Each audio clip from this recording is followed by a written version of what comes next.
ఈ హాముగాడికి తరతరాలు తరతరాలు వాడు శపించబడును గాక దేవుడు చెప్పించాడు. ఎంత శాపగ్రస్తం అయిపోయిందంటే మన కనానీయులు అది చెడ్డోళ్ళు గొడవంటారు. ఆ కనానీయులు ఈ హాము సంతతే. అబ్రహాం అంటాడు, రే ఎలియాజరు నా కొడుక్కి సంబంధం తీసుకురా. నువ్వు ఎవరన్నా తెచ్చు కానీ ఆ కనానీయులు మాత్రం చెడిపోయి ఉండాలి.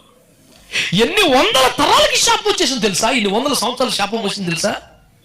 ఇంత శాపం హాము సంతతికి కనానీయులకి తరతరాలుగా ఆ వంశమే శాపగ్రస్తమైపోయే కారణం ఏంటి తెలుసా? వీడు చూసింది ఇంకో చోట చెప్పాడు. నా బాధ ఏంటంటే తాగిపడిపోయినడికి ఏ శిక్ష లేదు, చూసి చెప్పినడికి వచ్చేసింది.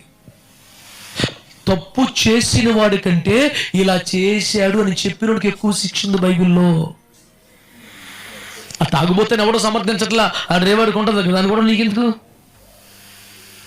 కానీ వేరొక గుడారములోకి తొంగి చూసే ఆసక్తి శాపగ్రస్తమైన లక్షణం. అది వేరొకరి కుటుంబంలోనికి, వేరొకరి జీవితంలోనికి, వేరొకరి వ్యవహారంలోకి మనము తొంగి చూసి అసలు ఏం జరుగుతుంది అని తెలుసుకోవటం. నీకు అర్థమైపోతే ఏంటో ఈ మధ్య కొంచెం తేడా ఉంది అని నీ నిద్ర కడుపంతా తిప్పేస్తుంటది.